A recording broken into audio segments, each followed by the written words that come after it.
Hey, this is OXDF. We're looking at day 9 of the 2016 Advent of Code, which we're doing through the 2023 revival of code. So let's go ahead and take a look at the challenge. This one's called Explosives in Cyberspace. And I've been reading through this. Basically, we can skip, there's a bunch of story stuff here. They always do.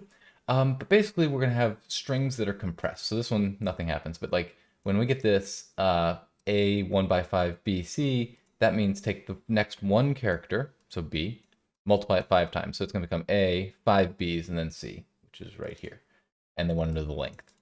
So this 3 by 3 is take XYZ, then be XYZ, XYZ, XYZ, so 9. And so we can decompress by these rules. The one thing here is that if we, like this one right here, we have 6 by 1, so the next 6 is actually this full string. We ignore this 1 by 3 because that's actually part of the text. It's not a marker. So I can't just find all of the parentheses. I kind of have to parse the strings one by, down the line because, this is not actually a marker. It's text. So I think that's basically it. And I want to know the length of the decompressed file on your puzzle input. So let's jump over here. I will source my genday script here for day 9. And the genday script is just going to create this, pull the puzzle input for me, which is right here. It's also going to create a couple stub files for me to work out of. I go into it in detail in a full video in the introduction to this series. Take a look at the input. It's beefy. There's a good amount here. We could do a wc minus c on input.text. And so it's like almost 8,000 characters. So, okay. A fair amount of these things, a fair amount of nested things. The first one is, the first thing we do is take basically 4,000 characters and multiply it 11 times. So, I mean, it's going to be a big thing, but okay. Let's look at our tests here. We don't need the file-based stuff for this one, I don't believe. We're just going to do, we got a few examples here. So this one, we know the answer is going to be 6. We'll just come in here, and what we're doing is basically the way this test is set up is it's going to this parameterize. Let's see, we can get rid of the skip line because we're going to use it. Parameterize is going to take each of these things and run the test. So with the test input of Advent, the expected value will be 6. It'll take input, push it to parse. Parse will be pushed to part 1, and then part 1 is going to assert to be 6. So this should give our test for us. Let's see, what do we need? Let's go ahead and grab the last. Oops, I guess Dan can't double click. So this one becomes 7. And I will probably speed through me filling out the rest of this because it's not interesting. All right, I got 6 test cases here. And so we can actually go ahead now and let's see, we'll do it through here. We'll set this to PyTest and we'll run F5. And we get 6 failures. All assert none equals our numbers, which is what we expect. So now we can go and actually write the function, or yeah, the functions. Talk about this a little bit for parse. I'm going to actually work from deques here again. So we can do from collections, import.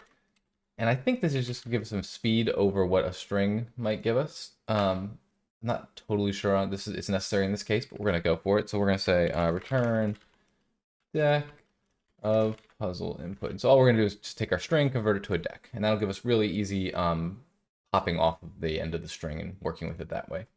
So now what I'm going to do is I can say processed equals create a new deque. And so it's actually, we can actually say up here, like we're going to say this is going to return deque. Oops, better actually make one. And then we'll say, so while data, so while there's something in data, we'll get a token, which will be the first, pop left. So the first thing in the string, we get the first item in the string. And we can say if token equals open parenthesis, it means we're starting a thing.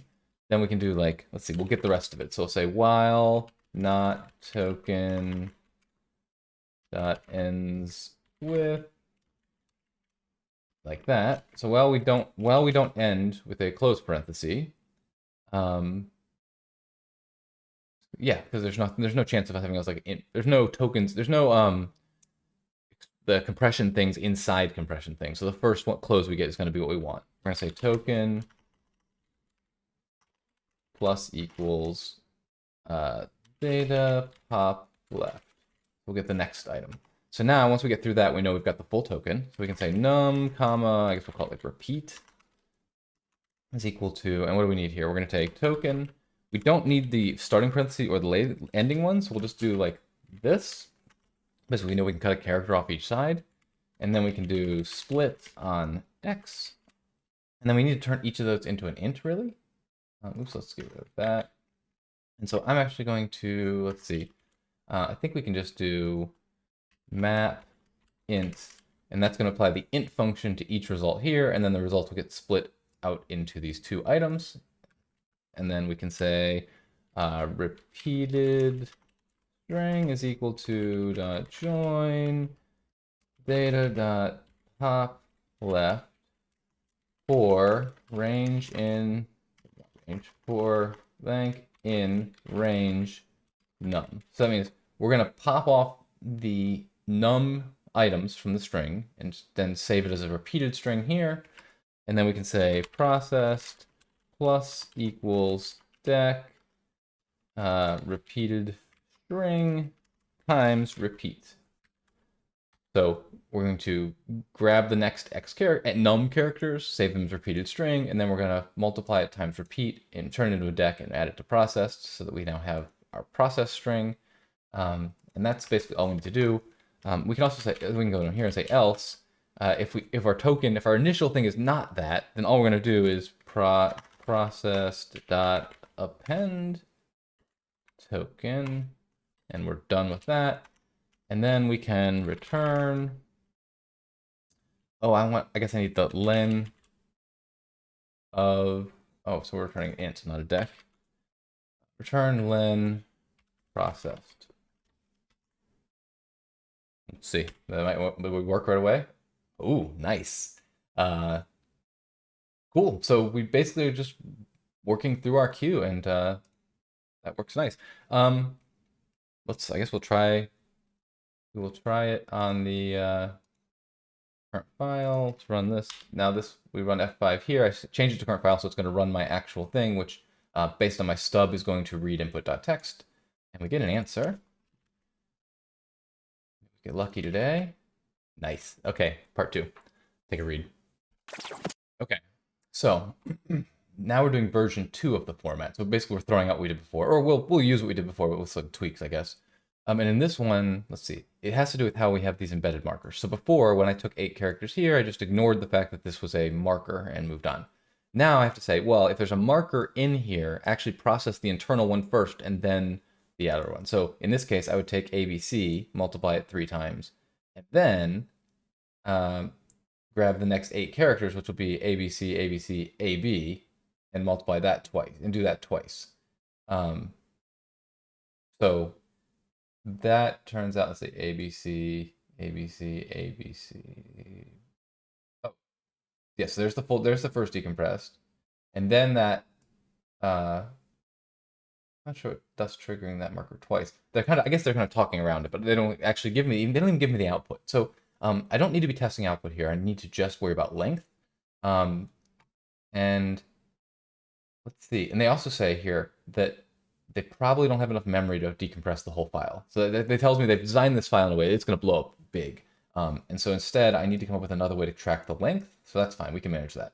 What is the decompressed length of the file? Okay. So let's go back here in part 2. I'm going to probably pause the video and create these tests again because we're going to come down here and do the same thing. So we're going to get rid of this skip, and then we're going to put we're going to get new examples and put them all in here. So I'll be right back when I've got that done. Got the test set up, and I was looking at this, and I think I understand a little bit better. So it's not that this happens ABC, and it makes 9 unstring of 9, and then the 8x2 figures out where to grab. The 8x2 is going to grab this one. Let's see. So it's 1, 2, 3, 4, 5, 6, 7, 8. So this full string right here. And so 8x2 applies to this whole string, but then before the 8x2 actually expands, it's going to recursively, it's going to look into this string and expand it. So the result is going to actually be 9, but that's still 9 is what's going to show up twice. That makes sense, which is how we get 20 as a result. So hopefully that makes some sense. And so we got the same kind of thing again for each of these strings going in. We should be able to get a length out. First thing we're going to do, let's see. We're going to switch back to running tests here, and hit F5 to run them. So we're failing our tests because we're doing none. Before we even start on part 2, though, I'm actually going to go back here and we're going to make a decompress function, and then we can make sure our tests still work for part 1. So we're going to pull this out. We're going to take in, let's see. So data is going to be a deque, and we're going to say, well, for now we'll just leave it as that, and we're going to return an int. And this is slightly different than what we did before. Well, I guess not, because we're not doing anything recursive yet. Okay, so we'll take this. Let's see. We need to grab all of this. Probably what we need. So this whole thing is basically what we're going to do. So we're going to come up here, paste that in. Woo. So now you just need to, part 1 is return decompress data. Well, we'll see if that works. Let's see. Okay, so we're still perfect. I should have probably not done the part 2 test yet, so we could have seen clearly that we are passing all of our initial functions and we're failing our part 2 function. So right where we want to be. So now we can come up here, we can add in, like, let's see, recurse. We could also call this like part 2, but this is a bool, which will be false by default. So now I can run this, just run my tests again to make sure I still get 4 failed, 6 passed. Good. And now what we want to do is add a recurse in here. So let's see. We got the repeated string here. This is where we're going to do our magic. So if recurse and let's see. I guess we want to look for could there be a partial parenthesis in there? I'm going to be a little bit ridiculous about this and just import re. How do we search for one of these tokens? So we can say and re.search, and now we want to do the string itself is going to look like 1 by 1 like this. So we need to escape this open parenthesis. This will make any digit and we'll make it 1 or more. The x is literally the x. This will be any digit plus for 1 or more. We need to escape the closing parenthesis, and we are now good. So we can do repeated string. And I'm just being extra careful here because I know they like to throw curveballs at us. So I could probably just check for if open parenthesis, maybe if close parenthesis in repeated string. But now we have a really solid is that marker in the repeated string. And if so, we're going to do let's see, we could do, so initially I would say like we do like repeated string equals decompress repeated string, comma, recurse equals true. But the problem is we're returning an int here, which is fine, which is what we really want. So what we actually need to do is not keep processed. We want to keep processed is just going to be a number. So we're just going to keep the length. And they mentioned in the thing that we can't keep the whole string. It's going to get too big. So now we need to just think about, let's see, get rid of this. I probably should have made this change before. We could test this right now, actually. Let's see. Let's change this so that we're just doing length. So here we're going to say processed. Let's see, repeated string equals this. So now we can say repeated string. Maybe we'll say like repeated string len equals len. Repeated. Actually, that's not what we'll say. So now we can say repeated string len equals this, which is just going to return the length of the decompression of repeated string, and so we need to multiply that by repeat. So, okay. And then we can, well, hold on, we'll come down here. I'll do an overview of what we're just doing instead. And then we can do repeated string length is equal to len repeated string times repeat. And then processed is going to just be, do I even need to, yeah, I think I just want it. Then I can just add repeated string length. Okay, so then here we also need to do the same thing. Processed plus equals 1, because we just have 1. Okay, so what are we doing here? For part 1, let's just pretend part 1 for a second. we're going to start with the process, which is really the length. We could probably call this total length. Maybe we'll do that for clarity. So the total length is 0. Now we're going to pop off a token. If it's not, if it's not a open parentheses, then we're just going to add 1 and loop to the next token. If it is a parentheses, we're going to get the rest of the token. We're going to get the number and the repeat from that decompression token. We're then going to read the next, num characters. And then because recursive is not, we're in part 1, we're just going to take the length of that stuff times the number of repeat, and that's going to be the length. And we're going to add that to our total length. And then we're going to go on and we're going to get the next character. So our part 1 tests, we think, should pass right now. Let's run those in tech. 4 fails, 6. So we still are working perfectly fine on part 1. For part 2, what we're saying is we are going to, if recurse is on, when we get to this, if there's a token inside the string, we're going to process that token, which will get the length back from that token. We're going to multiply by the number of times we're repeating it, and then we're going to make that our new length for this section, and add that to the length. So now we just come down here and do return decompress data recurse equals true. We may have got something here. Let's give it a try. String object has nothing top left. Let's see, where are we going? Okay, so we need to, where do we have a string?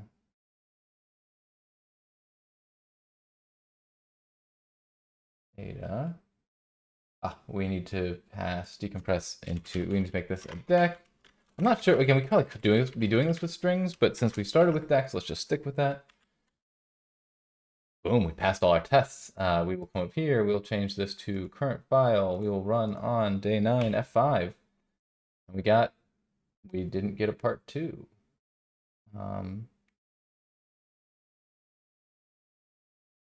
Let's see. That is weird. We just died. I wonder if we have memory issues here. Let's see. Python. Oh, let's go in here. Still got day 8 up here. Day 9. Python, day 9. Pi. We just get a part 1.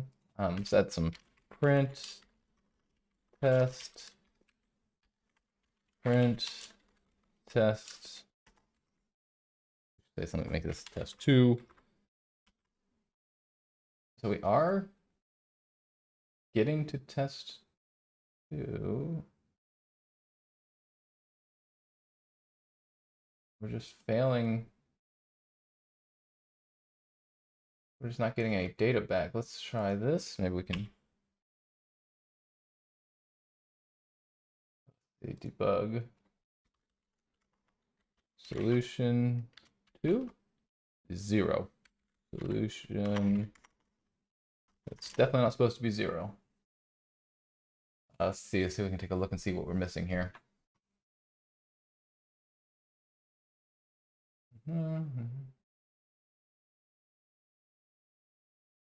Let's maybe put a stop here.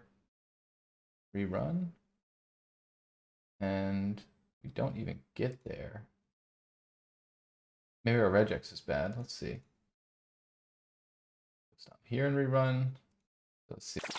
False. Recurse is false. Why is recurse false? I'm in part 1. Okay. A lot of checking here to realize we're not in the right place. Let's go here. Okay, we're about to do that. Let's step. Oh, not over. I did not mean to step over. Let's go start again. Step in. Come back here. We can say recurse is true. So do we get here? No. We will try that again. F5, step in. Let's go here, run to here. We don't even reach there. Wow, okay. So to turn that off, we play, we step in, we start stepping over. Oh, okay, this is interesting. We have learned a valuable lesson here. The problem is data. And some of you guys might know this. Okay, so data I define as a deque up here. And when I pass this deque object into part 1, it shrinks, it throws it away. It takes characters off one by one until it's gone. When I get let's run this one more time. I'll show you exactly what the problem is. When I come right here, data is empty because we emptied it here. It's passed. This is not passing it by reference. This is passing by reference, not value. Or when I pass in the data is a pointer to a deque object somewhere. And so I then empty that deque object, and I've got no data left. What I need to do here, really, we can actually clean this up a little bit. Let's see. Let's get rid of this. We'll come down here and we'll say solution equals decompress data, decompress. We're gonna compress, make this a little bit more easy to read. Recurse equals true. We can get rid of part 1 and part 2 entirely. Although now we're gonna have to also change our tests a little bit, but fine, we'll do that. What we need to do here is we need to data dot, can I do dot copy? Will that work? And that will make a copy of it.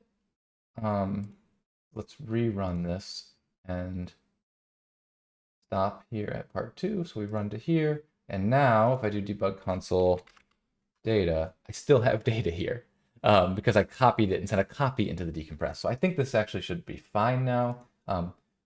We should fix our tests because we're gonna need, we have a part 2, it's a big. I'm gonna go back real quick before I submit that and fix our tests because our tests are now calling functions that don't exist. So this will just be AOC decompress, parsed input equals that, and this will be AOC decompress, parsed input, comma, recurse equals true. And so now I should be able to also make sure my tests work, which is not totally necessary since I think I just solved it, but we have all our tests working. Nice. And then we can come in here and our day 9, if we run current file, we will get an answer, which I already have, but I'm running it again for some reason. Oops, don't need the stop anymore. And we get this. Let's go over here. Submit.